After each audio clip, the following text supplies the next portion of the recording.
Hello, everyone, and welcome to another opportunity for professional conversations with friends. My name is Dr. Barbara Stroud. I'm so honored and pleased to introduce you to a dear friend of mine. We met through the 0 to 3 Fellowship Program, Dr. Marva Lewis, who is an associate professor at Tulane University in the School of Social Work. She also has a clinical appointment in the Department of Infant Psychiatry, which she will also tell you more about.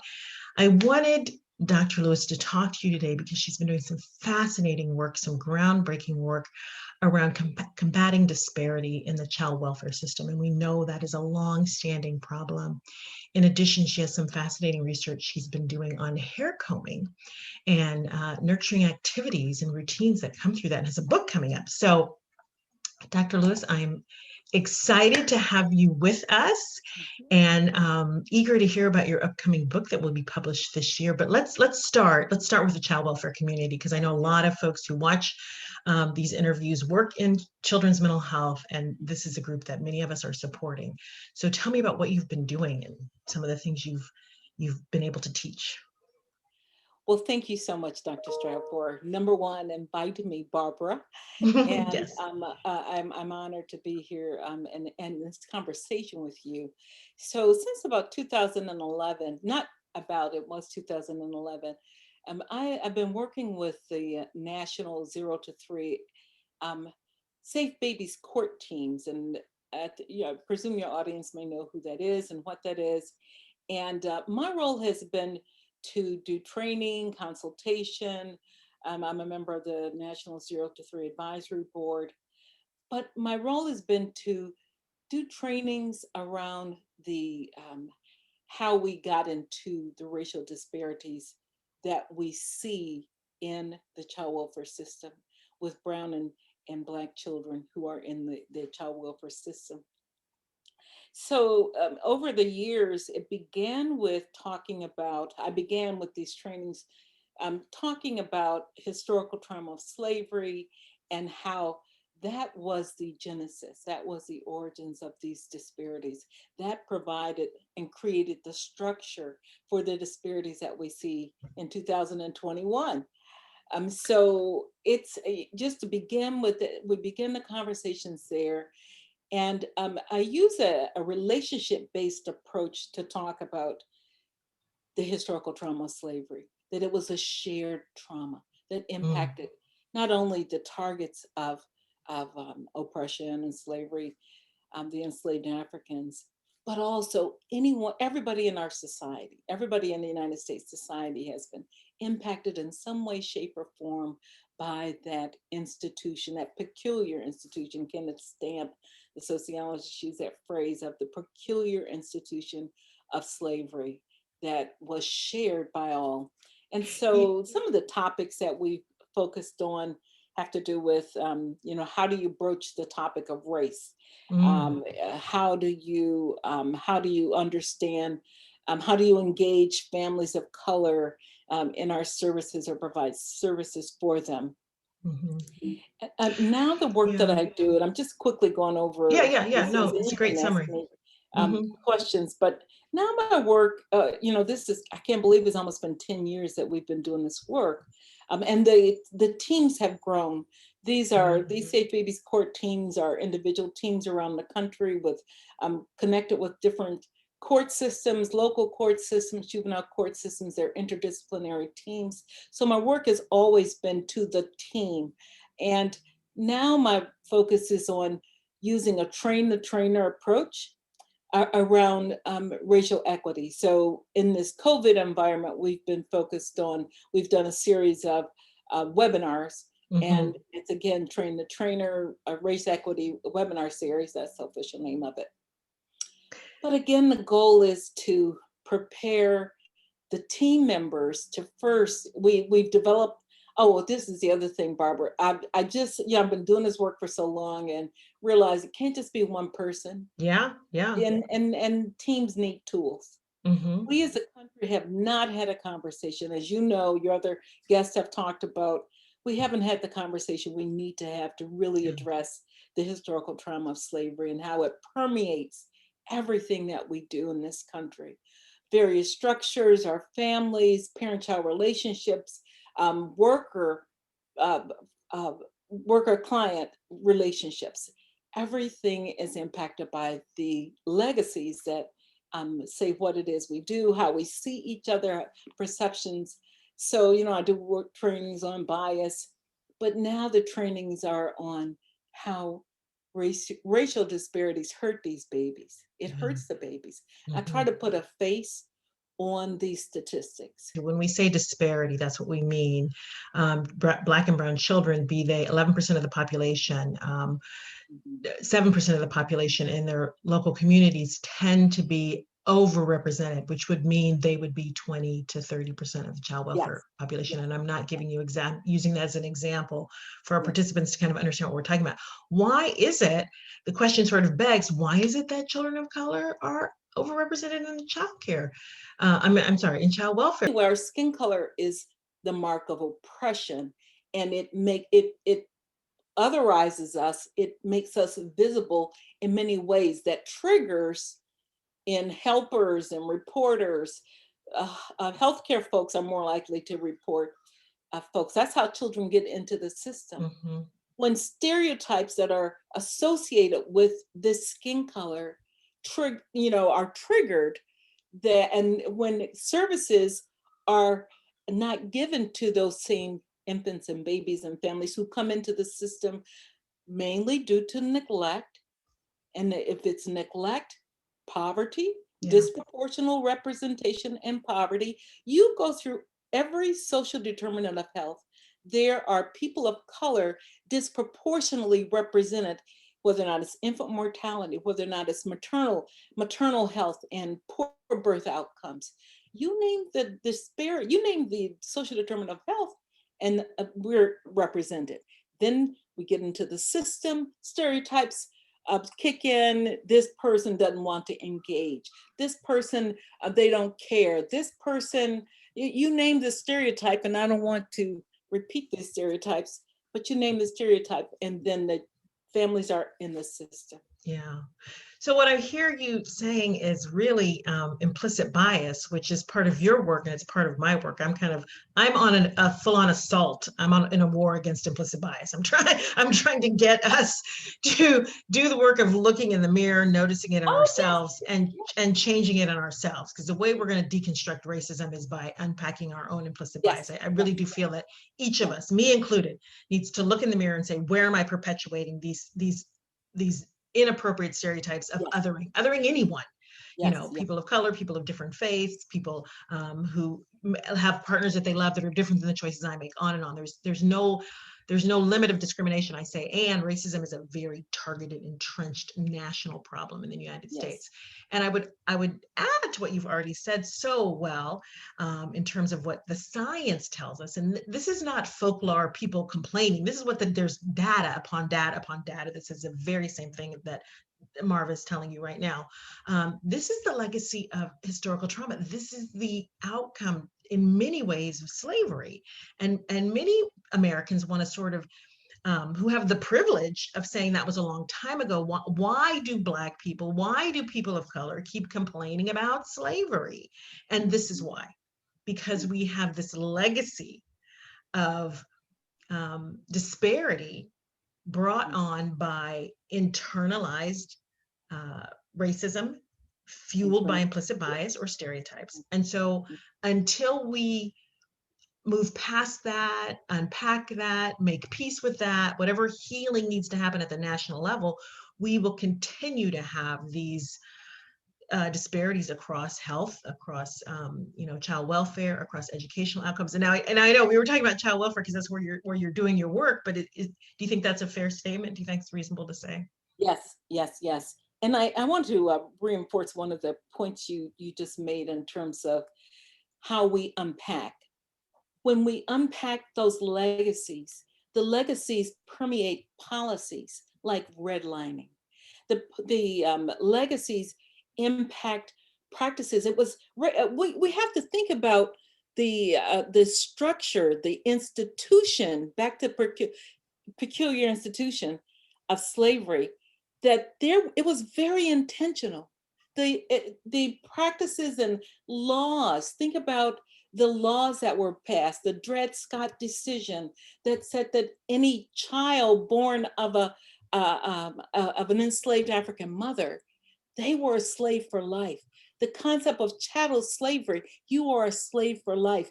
There are different policies, practices, traditions that still are on our books, our legal books, our Yeah. federal policies, state policies, the Confederate flag.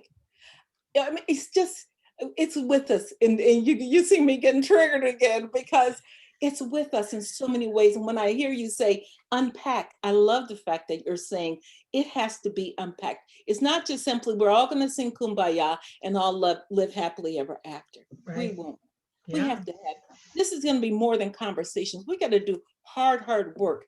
Again, beginning to look in that mirror, including ourselves. And the other term I want to add to it is internalized racism, but internalized privilege. Where, as you were saying a little earlier, I have the luxury of not having to pay attention to the fact that racism permeates everything that we do. I don't have to pay attention to it because I'm a beneficiary of it. Yeah. And Yeah. one of the workshops that I did earlier with the Safe Babies Court teams had to do with everyone on the team just going through and checking the boxes of what privileges do you experience? Do you have running water? There's people in the world who can't turn on the spigot and get water. You know, if you have different abilities, I Yes. mean, there's any number of privileges Yes. outside of white privileges that Hmm. I like to Oh. emphasize that we all can leverage. Hmm. That's the end of the conversation, is we can leverage our privileges to promote racial equity and social justice. Ah, we are speaking the same language. Yes, yes, And, yes. and in my work, I similar to yours, we talk about privilege and how our privilege affords us a voice Yes, to be an ally, yes, yes, yes, those whose voices are unheard. yes, yes, yes, Yes, yes. and when you do speak equity, be it from a racial agent's perspective, from the community with disabling conditions, from the LGBTQIA community, from the non-Christian multiple faith community, there tends to be this feedback again about those people minimizing all they do, whoever they are, is complain.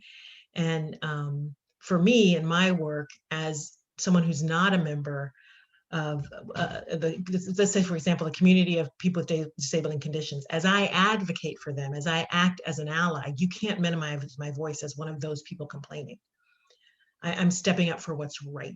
I would say that all of us have the power to be allies, and it's our ally community in many ways that will turn the tide. So where I can speak for those who are in a less privileged and, well, dare I say, oppressive state, because it is oppression, and that's a hard word Yeah. we don't want to hear. We don't want to use that word, but for those who are being oppressed by systems, then I hope I can use my voice and my vote for you, because I need your voice and your vote for me. Yes, Yeah, and yes, I do want to just make one more comment, because you have two powerful women sharing the interviews, and so we can both go on. You had talked about being activated, and I think that's such an important part of this conversation. This is emotional work. We feel this in our bones. The yes, legacy of trauma is in my DNA, and the legacy of a privilege is in other people's DNA. And to some degree, you're right, I have privilege too. So my legacy is in my DNA. mhm, So we feel this stuff. We don't just speak it, we yes, experience it in yes, every fiber of our body. And I yes, think when you're doing this healing work, this racial healing work, you mhm, have to get ready to start feeling some things. yes, Yeah. yes, yes. And I appreciate you as a clinician who reminds us that, you know, you're recognizing, oh, you know, what's going on inside of me. I stepped away from this work. I started doing this work really in 1981. I recognized that there were predominantly white workers who were working with African American families. And so my initial work was, you know, around cultural competency. That's was the terms we used then, and cultural Yeah. sensitivity. Mhm. And now, you know, we've evolved to use different terms. But it was exhausting. It was emotionally exhausting. A 1 hour, 45-minute workshop to change 400 years worth of problems. This one psychologist, Barbara, his last name is Dr. Carter. I wish I had looked up his name before, but he coined this phrase called racial wounding. And I love that phrase because I'm wounded. We are wounded. We are wounded as a country. We're wounded individually. How do you heal from that wounding? Do you just simply lick your wounds and go on and ignore it? Do you put a band-aid over it? Do you really try to heal it, but you don't forget it? We have to look backwards in our past to honor and respect what we've been through, what we survived. I introduce myself now, Barbara, as a direct descendant of the enslaved Africans, Mhm. those people who chose to survive. And because they did, I'm here. I'm here talking with you, those on the call who are listening on the call. Our ancestors chose to survive. Yes, Um, yes. Regardless of which side of the coin they were in, you're here because of them. Mhm. So this last phrase I'm going to use just to talk about finish the conversation about these trainer champions for equity. Yeah. The concept of clinical amnesia. Oh, okay.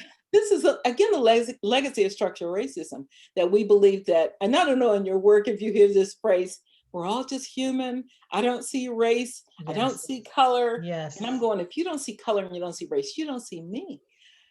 You don't see your client. Mhm. So, and clinical amnesia is that you've been through a training program. What did you? You learned listening skills, and you learned all kinds of techniques and ideas about how do you engage with families in terms of doing therapy. And then when we put race in the mix, all of a sudden, psychiatrists and psychologists and social workers and all these helpers, we don't know what to do. We don't know how to talk with folks. And then I'm going, wait a minute, you have a ton of more degrees and more practices. So those of you on the call, I just want you to think in terms of some of the conversations that Barbara and Dr. Strada is referring to require just some basic active listening 101. As you spoke, and I do want to get to the hair combing, but all these ideas are running through my head. I was holding that we're all the same kind of notion. We're all Yes, humans, yes, and wouldn't that be lovely? yes, However, however, we're humans with different levels of privilege. yes, And yes. you're absolutely right. We learn a lot of things in our training programs and in our practicums and under wonderful supervision. Um, and there is something uh, very challenging for us when it comes to talking about race, diversity issues, and difference. And in truth, none of us are the same. All of us are Exactly. really complex individuals.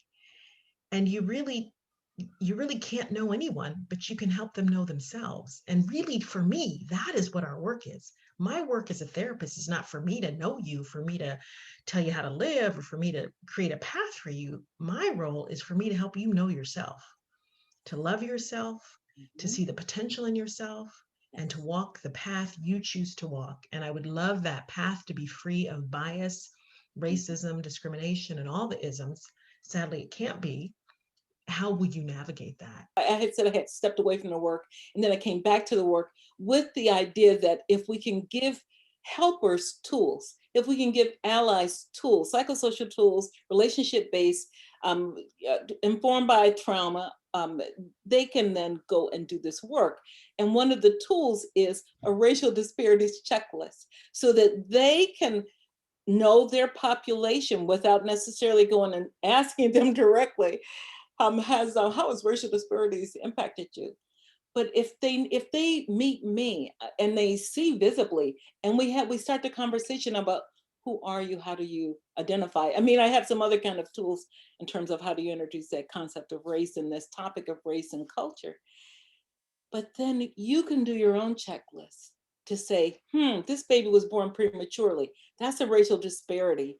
And this is how, African American infants are more likely to be born prematurely. I might ask that question of the Mhm. parent. Was your baby born prematurely? How did you handle it? How did you go through your grief, loss, etc.? Or I have a 3-year-old African American male, more likely to be Yep. discharged and I mean, not discharged. Expelled, I'm thinking suspended or of expelled. expelled. Yeah. That's a disparity that I can then, Mhm. well, how are you trying to deal with childcare? Understand your 3-year-old has been expelled. what are you doing? What kind of network do you have with your family? Do you have any? Those kinds of questions go directly to the need, gives that parent, well, yeah, I'm doing a whole nother conversation here, but That's okay, because what you're reminding us of, and I appreciate that, thank you, is you have created a tool, and see, now everybody's going to be emailing me wanting the tool, so we'll oh ask how you get access to it yes, later. You have categorized the disparities. You know what is a risk factor for yes, children and for families, yes. and so by informing the practitioner of what we already know, we can Mhm, push into what we already know rather than giving mhm, the family the burden of breaking down yes, for us. Well, there's this, where there's this, where there's I can yes, get a job, my child's more likely to go to jail. Da, da, da, da, da. I get paid less on the dollar because I'm a person of color. We know all very of good. that stuff. Yes, So we're yes, not, there is, we often talk about the oppressor should not be educating the oppressed. So that is a bit of yes, asking the oppressor to tell you their yes, story. yes. And I do think we as practitioners have to begin that conversation to some degree, however, Mhm, in yes, that if we don't start saying culture and race and ethnicity are important to your social emotional health and your ego development of your child, then I think we're doing a disservice to families, mhm, mhm. because cultural identity is part of who you are. Exactly, So exactly. how are we, and in birth to three, with developmental process and identity and sense of self and all of that emerging, and safety in the world and safety in relationships and social emotional skills, my cultural identity has got to be a part of all of that work. Yes, So yes, yes. how are we as responsible um, uh, practitioners embracing equity, because now we're all using that word and that's fine, but what does that really look like in our practices? I Mhm. do want to, uh, we're kind of like ping pong going back and forth because we keep igniting each other's I know. ideas, which is beautiful, but I do want to get to your hair combing work. So yes, you get the next Wonderful. comment and then we'll go to hair combing. Yes, I'm gonna yes, go to hair combing. my beautiful friend. It actually connects with hair combing, I mean, with my work. And that's when you said, when you were saying in terms of just some practical kinds of well, I'm thinking of some of the trainings I've done with the teams, and that's to remind them, when you use that word embrace, that's what made me remember. I want them to embrace their culture, not their racial. I mean, they need to embrace their privilege as part of their racial identity, but to embrace their culture. Can't tell you how many people will say, well, I'm a mongrel, I don't have a culture, I'm an American. Well, I'm an American too. And what I love is my African American cultural heritage. And that will bring me back into the hair combing research that I've done. Because as a member, as a multicultural person, and that's the other piece, to give people tools to understand you're a multicultural person, your families are multicultural identities. It's not just simply there, check the box of race. No, they may be, you are a mother, you're a child, you are whatever different roles are, I'm a professional, how you introduce yourself. Each of those identities carry with it a number of different privileges, a number of different biases. And if we're going to have a conversation across whatever that divide may be, that diversity divide, then I need to be aware of who I am. So again, as you started the conversation out saying, we got to start by looking in the mirror with ourselves. So my research now, and thank you so much for giving me an opportunity to talk about. I don't know if you remember when you were growing up and you're sitting between your mom's legs, getting your hair combed. Maybe it was a painful experience, maybe it was a warm experience. But my mom was a stay-at-home mom, and we were, working class. My dad was a custodian, and that was 8 kids, 8 children, 4 girls, 4 boys. That was the only time I had alone. I was just remembering that time. The only time I had alone with her was when I got my hair combed. And the other event that triggered the thought was my memory of my own experience and a client that I had in child welfare right before I left. I mean, I'll call her Tanjanika, but we got a referral in neglect. She left the children alone to get a restraining order for domestic violence. And what I noticed was when this young lady, 19-year-old or 22-year-old with 4 children, all under the age of 6, Mm. she was fantastic housekeeper. The house was clean, the children were well dressed. But when she was depressed, the children's hair wasn't combed. That launched my research, and I've done a Yeah. program of research now. I've done basic research to understand what goes on during that time. Attachment theory informs my understanding.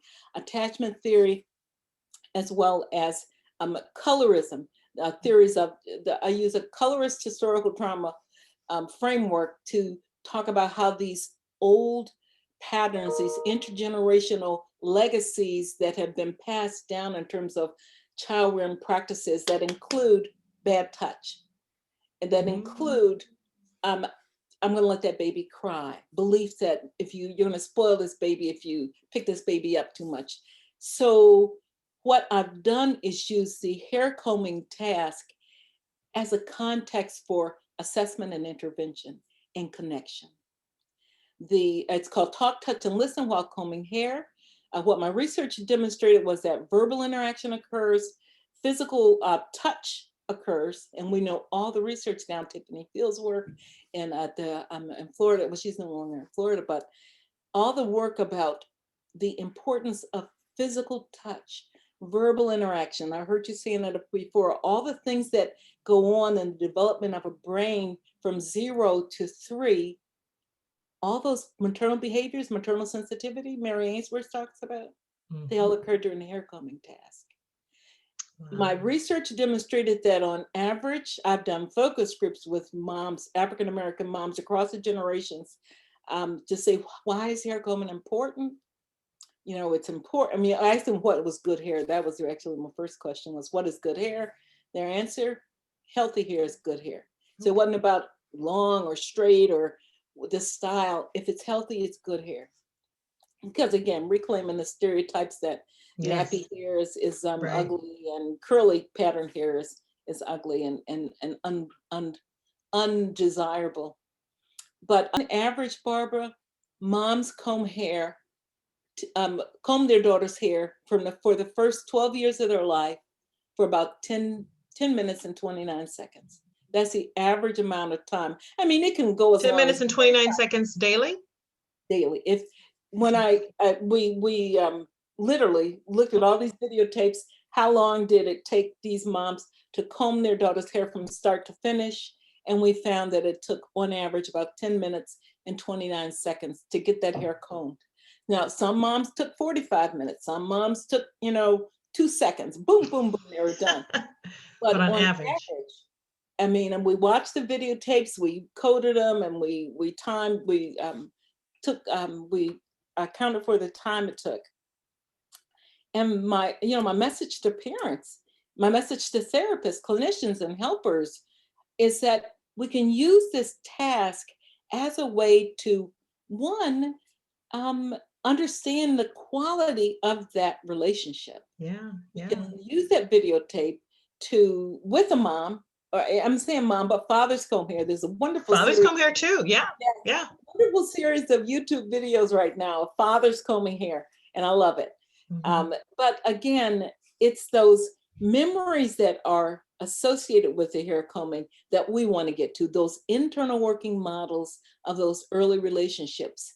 One of the measures I developed to go along with this work is called Childhood Experiences of Racial Acceptance and Rejection. That measure just simply catalogs the number of messages you grew up hearing about good hair, or, oh, you got some ugly skin color, or you got some ugly thick lips. All the items are around racial features that are stereotypes, have negative stereotypes associated with it.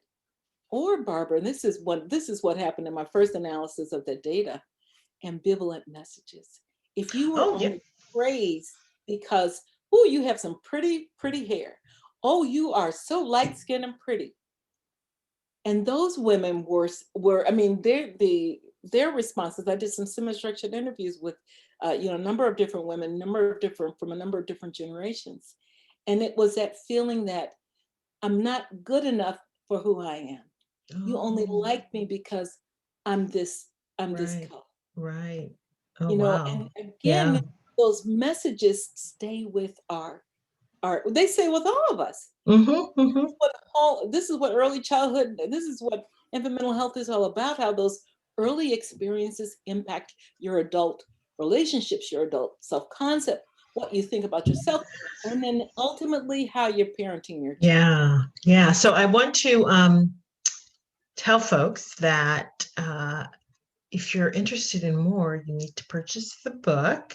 And so we'll have you give the title in just a minute. And as you're talking about hair combing, I have when I've been working with clients, a lot of parents who are they're busy people. They, you've got 6 kids and they're all under 10, and you are working maybe 2 jobs, and you're a single dad or a single mom, right? So there's a lot. Parents are busy, and we're like, special time, play 20 minutes with every kid. And if you have time, that's great. That's great. However, hair combing is a point of connection and nurturing. We can use everyday tasks Yes. to build connection with our kids. And I think that's an important message for our listeners to do. Every parent may not be able to sit and do imaginary play with their kid. That doesn't mean they love them any less. Yes. However, they can comb their hair. Yes. There's other ways to create that connection and relationship. And I think that's what you have taught me over the years, and hearing you speak and having lovely discussions with you to learn from your brilliance and your years of doing this work, that we can nurturing activities you can introduce nurturing in so many daily activities that are part of your child's world. Yes.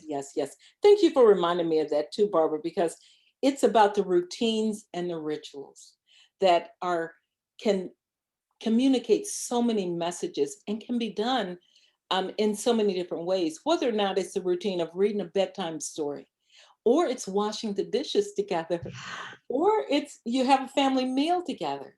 The kinds of tasks that you have to do every day, how can you enrich it to talk, touch, and listen while you're doing hair? Talk, touch, and listen while you're washing the dishes together. Talk, touch, and listen. Again, those are the activities that begin to, those are the behaviors, the attachment behaviors that strengthen that connection, strengthen the quality of that relationship. My baby is learning that I hear him, I hear her. My child is learning what her words matter. My child is learning that mama's interested in what I did at school today, or my dad is interested in, what's your favorite basketball player? All those different tiny little things can be incorporated into what you are already doing with your child. And if you're not doing them, you can begin to do them. It's never too late. Yeah. Tell audiences the name of your book. The name of the book is Therapeutic Culture Routines to Build Family Relationships. Talk, touch, and listen while combing hair. Lastly, you had mentioned a tool that you use, and is that specific for the baby court team, or is that tool available to the listeners as well? The tools, they're psychosocial tools for racial equity, for promoting racial equity. So in summary, if you're interested in the race equity tools, go to the 0 to 3 website, look up the race equity webinars. With each webinar, there is fact sheet, there are tools available. You can even still see the webinars online. So if you are motivated to learn more about Dr. Lewis's work, if you're motivated to see these trainings, are available on the 0 to 3 website. Thank you to the 0 to 3. And those tools are also available to you. Dr. Lewis, thank you for your work with children and families. Thank you for your research, investigating and lifting up Black community and culture. And thank you for taking the time to be with me today. I greatly appreciate it. Thank you so much, Barbara. And yes, go ahead with your work too. I want to encourage you to keep your eyes on that prize of one day we'll have equity for all. Yes. Thank you.